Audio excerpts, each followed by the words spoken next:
My name is Chris, and tonight I will be your guide as we embark on a journey, a sleepy retelling of the classic, beloved tale, The Little Prince, one of the most translated books in history. We will travel to distant planets, find creativity in unexpected places, and learn one of the most important lessons of all. You can only see things clearly with your heart. The most important things are invisible to the eyes. Before we begin, however, let us take a moment to relax and find comfort in the space that we are in, here and now. Close your eyes and allow your body to sink into the mattress beneath you. With your eyes closed, take a deep breath. Turn your attention for a moment to the way your body feels. Notice the points of your body that are in contact with the mattress. The weight of your legs sinking into the soft bed. The comfortable sheets that are smooth and cool against your skin. The way the pillow cradles your head, giving it a place to rest and refresh. Feel the way the blankets lie against your skin, embracing you and welcoming you to this safe place of comfort and relaxation. Now, search your body for any tension or heaviness you may be carrying. Perhaps there are aches and pains that have come to the forefront tonight. If there are, we will take a few minutes now to slowly ease any discomfort or tension together. Start by slowly breathing in while tensing your hands and arms. Clench your fists together and pull your arms together as tightly as you can. Hold that tension for 1, 2, 3, 4. And now, release it completely with a full exhale. Feel the soothing energy that washes over your arms and hands as you free them from the tension you've been carrying with you. Then, move to your torso. Tense your stomach and chest, inhaling slowly as you do so. Hold that tension for 1, 2, 3, 4, and release it with an exhale. Take another deep breath in, noticing how sweet that deep breath feels as it enters your lungs, and exhale. Now, move down from your torso to your legs. With a slow inhale, tense all the muscles in your legs as tightly as you can. Hold that tension for 1, 2, 3, 4, and release it with a full exhale. Feel that warmth and relaxation surge through your legs as any tension you've been carrying melts away. And finally, turn your attention to your head and your shoulders. While inhaling slowly, bring your shoulders up towards your ears, clench your teeth, and tense any muscles you can in your face.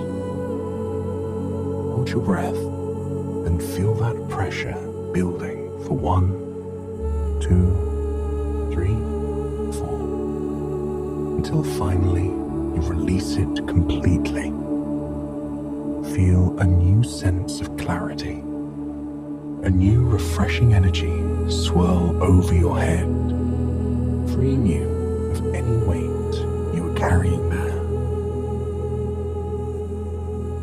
At any point on our journey into the kingdom of the Little Prince, know that you can return to this exercise to relieve any tension you may be feeling.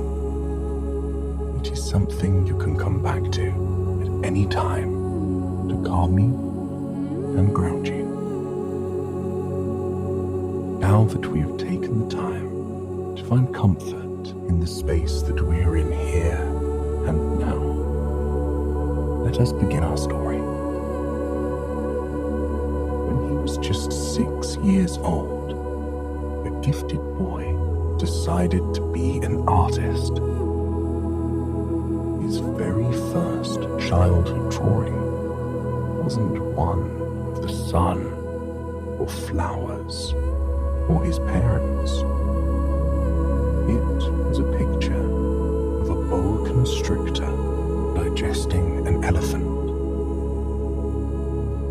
When he proudly showed it to the adults around him, many of them congratulated him on his drawing of a hat.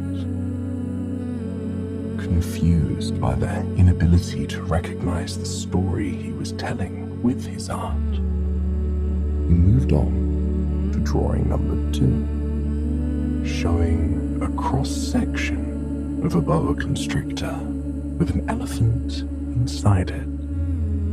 So, it would be quite obvious, even to grown-ups. While other children were excited by his drawing, the adults he showed it to shook their heads.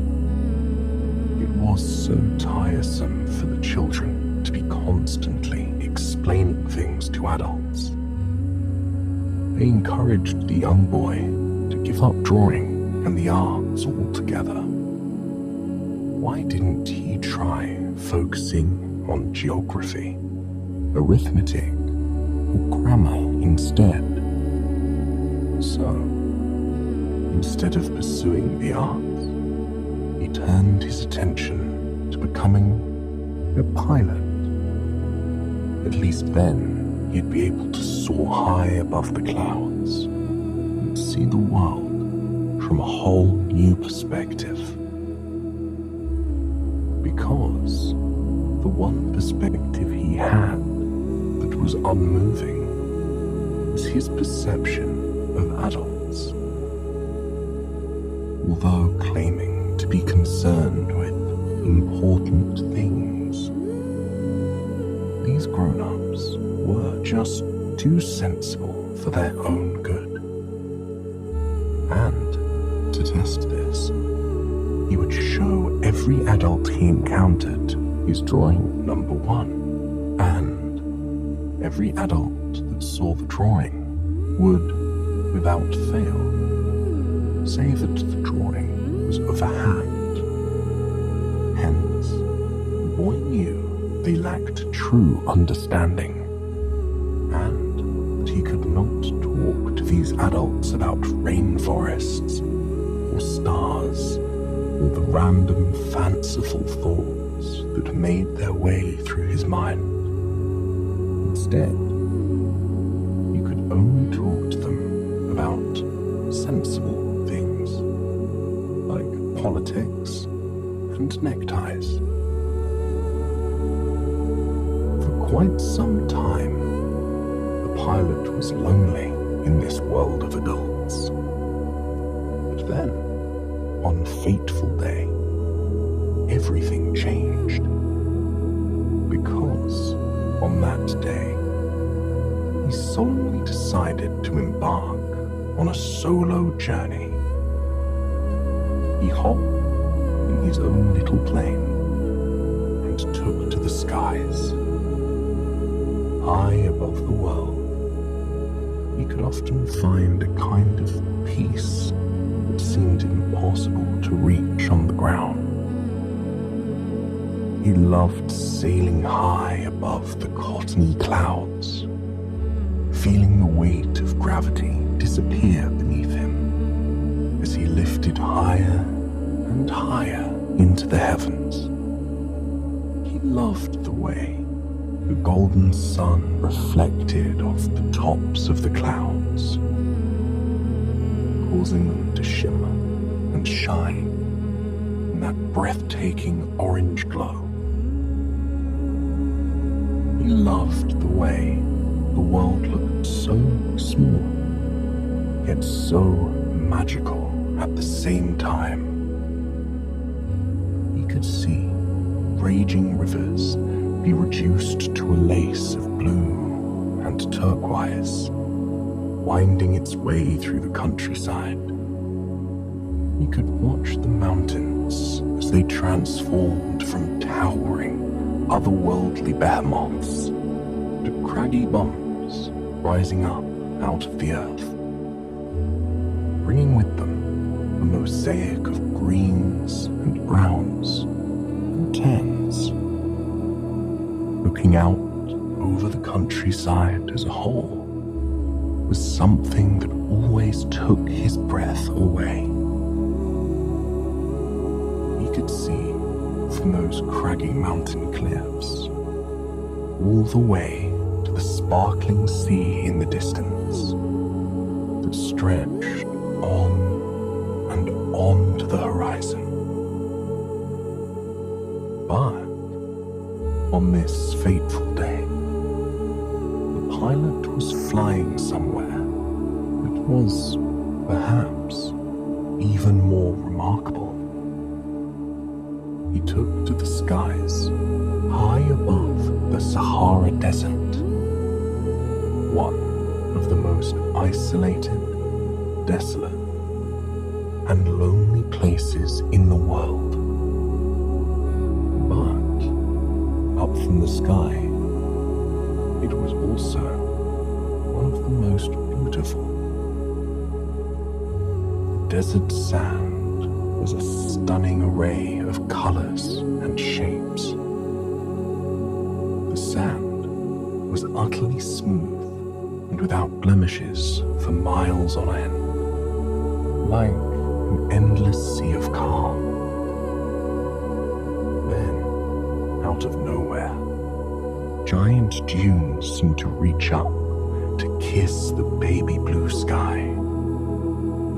There were trails in the sand, swirls and brilliant designs that made it seem like nature itself was using the sand as its artistic canvas. The pilot loved every second of flying over the Sahara Desert. It reminded him of the magic and beauty of the world. But he never expected that he would be seeing this wild and wonderful landscape up close and personal. Suddenly, his plane began to creak and groan in the air. He began to lose altitude, and it became incredibly apparent that his plane was going down. As calmly as possible, he clung to the controls and guided the plane down to the sand. He watched as the dunes grew closer and closer to him until they were towering over him. He landed with a crash, sending sand flying up into the simmering air in giant plumes. It wasn't the most pleasant landing, but he was relieved to find that he was all right. He hadn't been injured in the crash, However, his plane's engine was broken. He stumbled out onto the sand, listening to the crunch of it underneath his boots. It was clear that his plane wasn't going to be flying anytime soon. He found himself in quite a predicament. From the sky, he had seen that there were no people, no homes, no resources for miles. And here he was, with few supplies, and no one to look to for help. Or was there someone to look to for help? It was when he was doodling with a pencil and paper that he first realized he wasn't alone. A small, odd little voice chimed, "Can you draw a sheep?" Surprised, the pilot turned to see a small person standing before him. The little prince was petite, with bright blonde hair and curious eyes. At first, the pilot was uneasy about seeing such a young man in the desert. He knew that he would have to feed the child, care for the child, and help the child find his way home. Although there was something very strange about him. The little prince didn't have a look of fear on his face at all. He didn't appear to be a boy concerned about being lost in the desert. The pilot told the little prince that he couldn't draw a sheep, but he could draw something else. With a smile beneath the searing desert sun, the pilot drew his drawing number 1 for the little prince. The little prince took the picture in his tiny hands and exclaimed, "No, I don't want an elephant inside a boa constrictor. They are too dangerous and big. I need a sheep."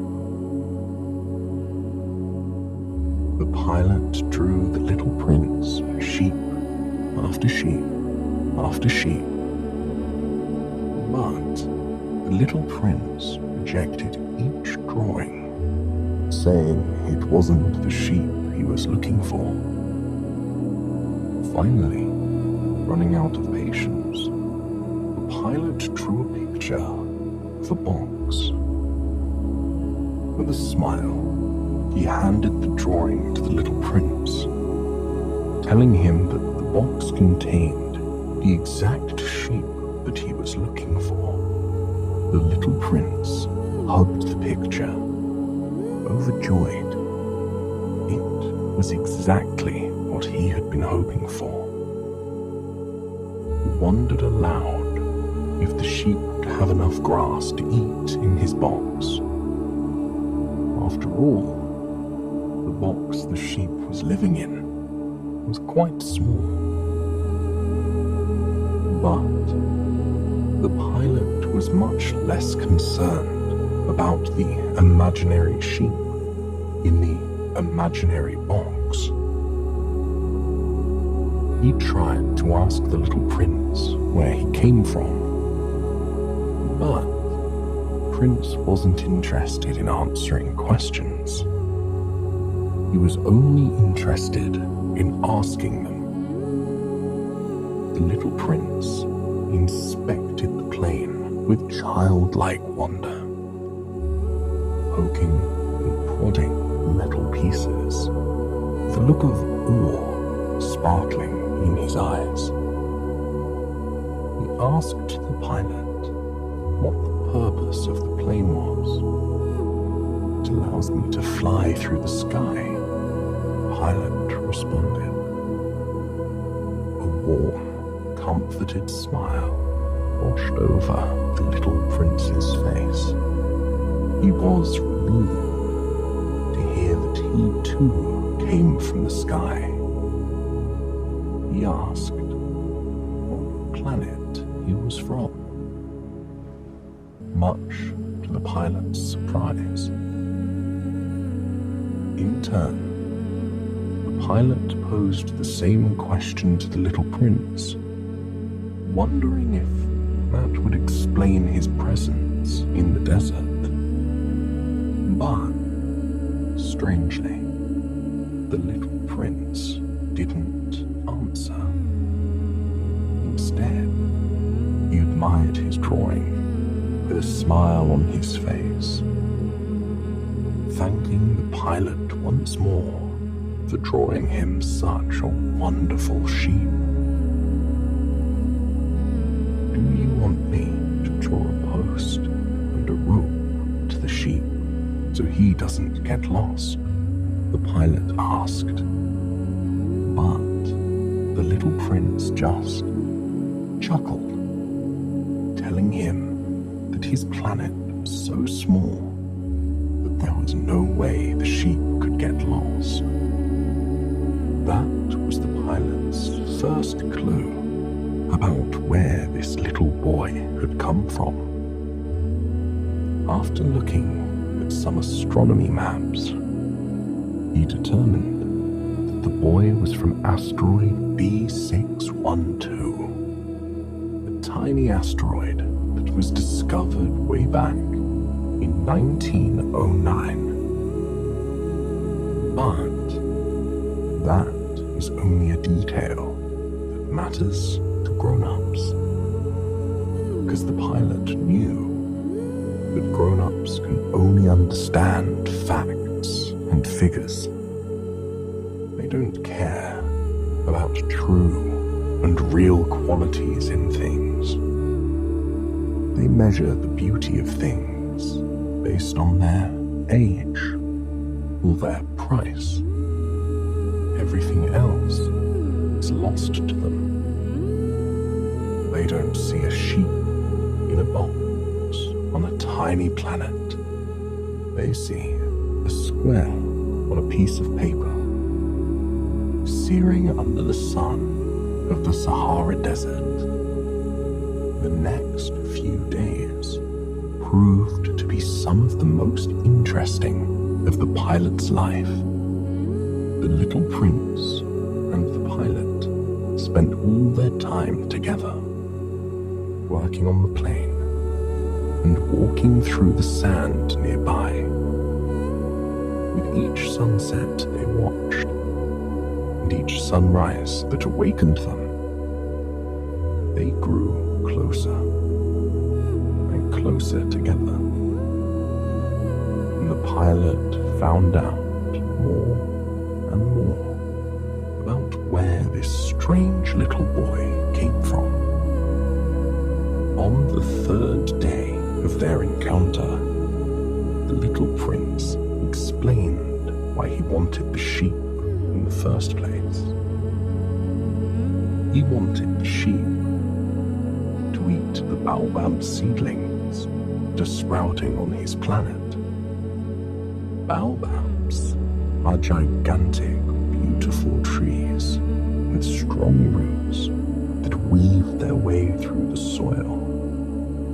They are majestic, with tall, lofty branches and leaves that cast shade across big swathes of land. But there was a problem with the baobab trees. They could split the prince's planet into tiny pieces with their powerful roots. And it was the prince's job to make sure that didn't happen. He explained that all planets have good plants and bad plants, and it's important for people to remain vigilant and take care of bad plants as soon as they begin to grow, to avoid future disasters. The pilot couldn't help but notice how much insight the prince possessed about the world, thanks to those powerful, beautiful baobab trees. As they discussed the baobab trees, the two sat down in the sand to watch the sun make its way down over the horizon. The little prince was mesmerized by the colors before them. The way the sunset painted the sky, a beautiful mosaic of pinks, reds, oranges, and purples, making the horizon and the sand dunes around them come alive with color. In a tiny voice, he told the pilot that on his planet, you could see the sunset whenever you want by simply moving a few feet. One day, he saw the sunset 44 times. Only then did the pilot realize how incredibly small the little prince's planet truly was. As the sun finally swept over the horizon on that day, the pilot found himself watching as the little prince drifted off to sleep. He seemed so small in this vast, endless desert. He couldn't imagine the young boy with such a vivid imagination. This young boy who felt things so deeply, being here all by himself. When the fifth day rose upon them, the pilot knew he had to get to work. The plane still wasn't working, and their food and water was rapidly running out. He spent the majority of the morning trying to piece the engine together and get it working. Meanwhile, the little prince paced around, looking at his sheep drawing with concern. He asked the frustrated, busy pilot if the sheep will eat both bushes and flowers on his planet. Sheep will eat anything, the pilot replied. The little prince's concern only grew. Even flowers with thorns? What good are thorns if they aren't going to protect the flowers? He mused. But the pilot could not think of flowers, nor sheep, nor distant planets, nor the sweet questions of the universe that begged to be answered. All he could think of was their survival. Frustrated with their situation, he lashed out at the little prince, telling him he was busy with important matters.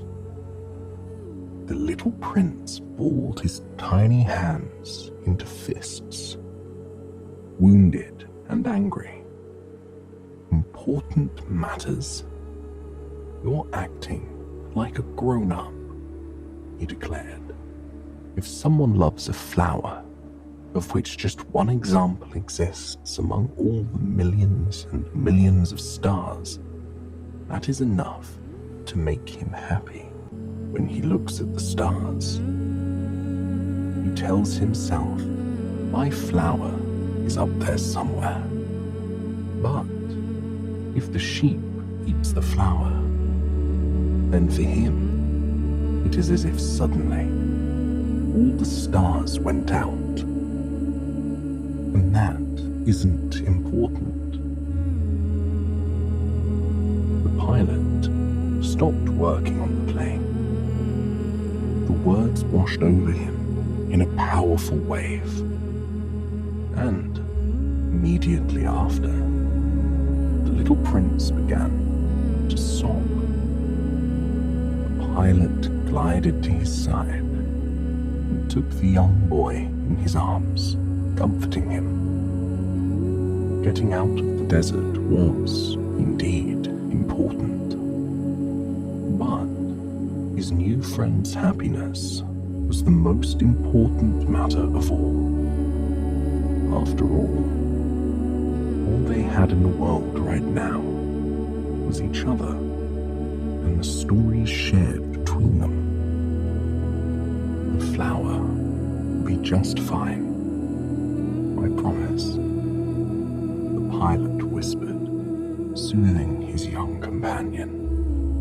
What if I draw a muzzle on the sheep while you tell me about this beautiful flower of yours? The prince smiled, wiping the tears away from his bright blue eyes. He plopped down in the sand and turned his gaze up into the sky, into the universe where, somewhere, his beloved flower remained.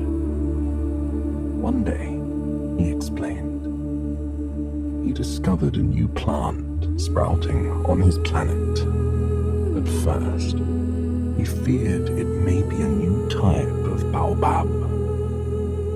But as he watched it grow, day after day, it became clear that it was far, far from the baobabs he was used to seeing. The plant soon revealed itself to be a rose. Amidst the inky blackness of space, she was a glowing beacon of beauty, a splash of red against the sea of darkness. Her beauty overwhelmed the little prince at once. He had never seen a plant like her before, and she brought him great joy. She told him that she was the only flower of her kind in the entire universe, and she was the most beautiful of all plants. She was indeed a beautiful creature, though she was vain. Day after day, she demanded that the little prince take care of her. He watered her to keep her hydrated and vibrant. He put a globe over her at night to keep her warm and toasty. He made a screen to protect her from the wind that threatened to bend her petals. And though he was serving her day in and day out, the prince loved her dearly. But one day, the prince caught the rose lying to him. She mentioned how where she came from was less windy, though the prince watched her sprout up on his planet. Her minor lie made the prince doubt everything in the relationship so far. Was her love and care for him sincere? Or was it based on a lie because she wanted to be cared for? The questions spiraling in his mind from this one lie caused the little prince to grow more and more doubtful over time. He began to feel lonely and betrayed by the rose. So, he decided he needed to leave his planet. In preparation, he carefully cleaned out 2 of his active volcanoes, and the 3rd extinct one too, just to be safe. As he watered the rose one final time, he was holding back tears. He lifted up the dome to put it over the rose as he said his last goodbye. Rose took a long moment before she apologized to the prince. She promised that she loved him and told him there was no need for him to put the dome over her again. She promised she would be fine without him caring for her anymore. She urged him to leave, turning away so he wouldn't see the tears roll down her petals. The little prince did as he was told, and with the help of a flock of wild birds, he took off into the universe, stopping at 6 asteroids. On each asteroid, he encountered adults that were impossibly strange. Adults that told him much about the universe and the way it works, or doesn't work. On the first asteroid, the little prince found himself standing before a king who had no subjects. Yet, he commanded much authority. He wore a spectacular, breathtaking fur cloak and sat upon a throne of gold and jewels. The king proudly declared that he was the ruler of the universe, with reign over every star the little prince could see. And yet, when the little prince asked the king to command a sunset, the king replied that the sun would, of course, obey him, but that they would have to wait until 7:40. The little prince couldn't help but notice the king searching through an almanac before deciding on the time. The king desperately invited the little prince to stay on his planet and serve as the Minister of Justice, a role which felt pointless to the little prince, since there was no one on the asteroid to judge. The little prince moved on, confused by the king's strange actions. The second planet was inhabited by a conceited man who only craved praise and admiration, clinging to the idea of being the most admirable person on his strangely unpopulated planet. On the third planet, he encountered a drunkard who couldn't stop drinking because he was desperate to forget the shame he felt caused by the drinking. The fourth planet belonged to a businessman. He hardly had a second to spare and muttered "Good morning" to the little prince as he greeted him. The businessman was obviously very busy, counting and cataloguing the stars visible in the sky. Why did he do that? Well, to own them, of course, because that would make him rich, he explained. And after he got rich, he could then buy more stars if new ones would be discovered. He had no time to talk because he was dealing with important matters. The fifth asteroid was the smallest yet, and it had just enough room on it for a street lamp and a lamplighter. The lamplighter explained politely that he was under orders to light the lamp in the evening and extinguish it in the morning. His orders used to make sense, but lately, the planet has begun to turn faster and faster. Now, a day on this planet lasts only 1 minute. The little prince watched in awe as the lamplighter lit the lamp with stunning orange embers that illuminated the entire tiny planet in a soft, breathtaking glow. Then, as soon as the flame of the lamp began to grow, the lamplighter would extinguish the flames, causing a plume of smoke to rise up and up and up into the sky. The little prince watched this eternal dance for quite some time. He commended the lamplighter on his sense of duty and obligation, and on the beauty that he brought into the world with his tiny flame. But when the prince suggested the lamplighter walk along with the sunset so he could take a break, his suggestion fell on deaf ears. The lamplighter continued his eternal dance with the light, strictly following the original orders.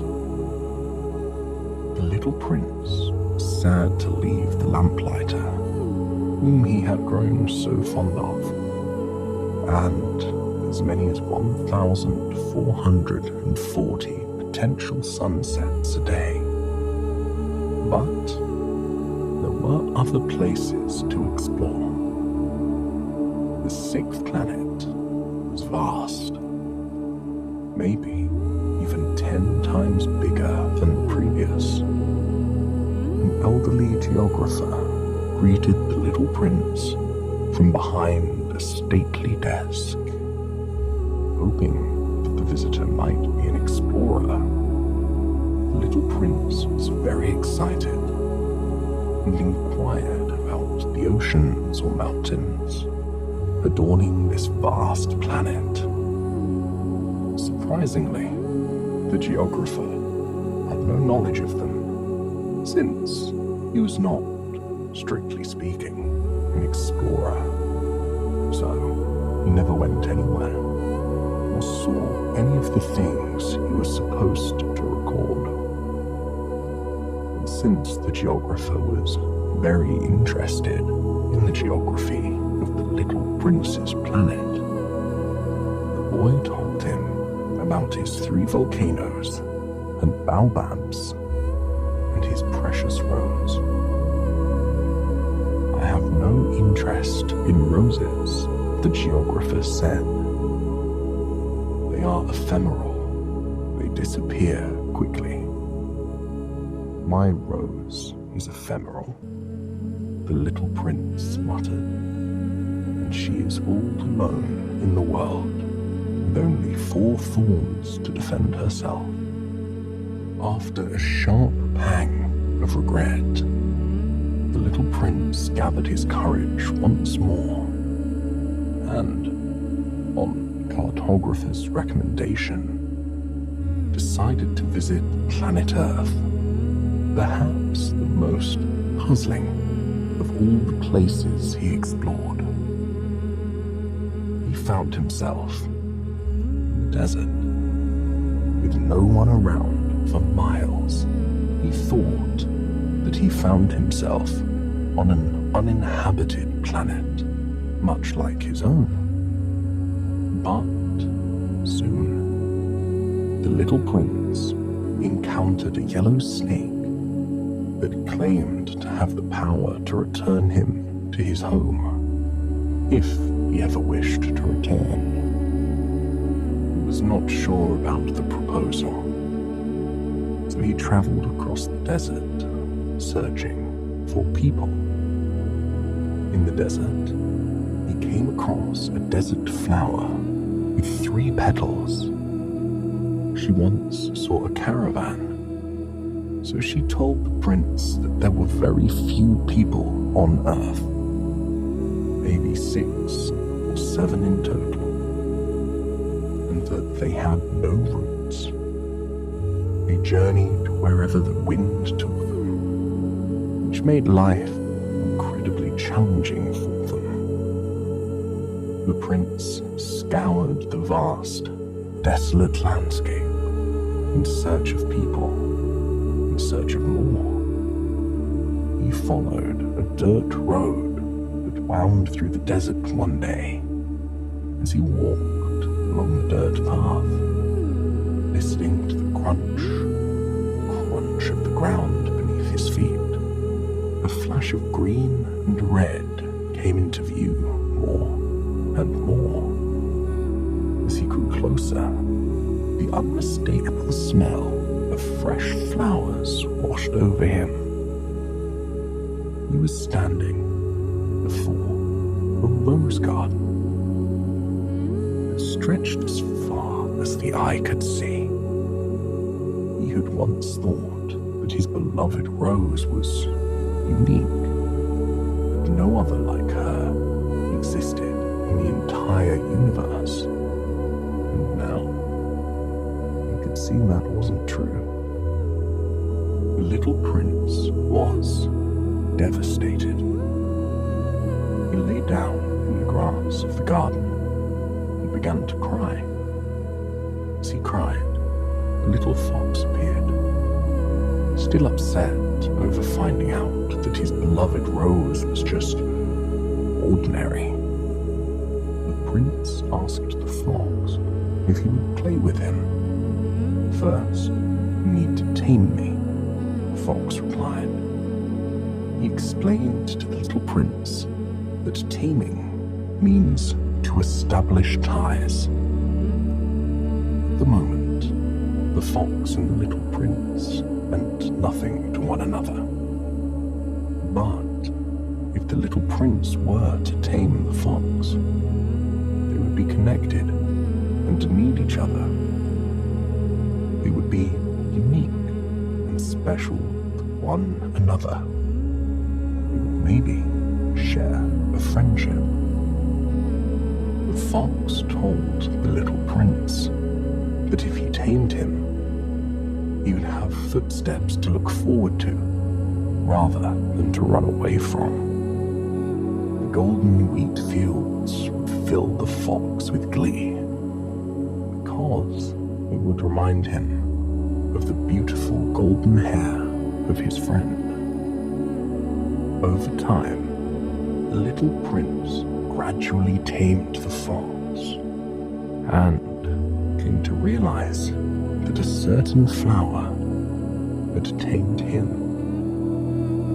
When it was time for the little prince to go, the fox wept softly, though he thanked him for giving him a reason to see the wheat fields and appreciate their beauty. As the little prince walked off to the horizon, the fox told him to visit the rose garden one more time. Then he would finally see why the rose on his planet was so deeply special to him. The prince went to the rose garden as the fox had told him to. At the garden, tucked between fragrant blossoms and leaves, the little prince began to realize how much his rose truly meant to him. All these roses may have been just as beautiful, but they were not his rose. His rose is unique to him because he loved her and cared for her. Feeling enlightened by this revelation, the prince returned to give one final goodbye to the fox. The fox was proud of the lessons the little prince had learned. In a quiet voice, as they sat overlooking the wheat fields, the fox told him something important. Only the heart can see clearly. The eyes miss what is important. The time that the prince spent with his beloved Rose, and the connection that he forged with her, is what makes her special.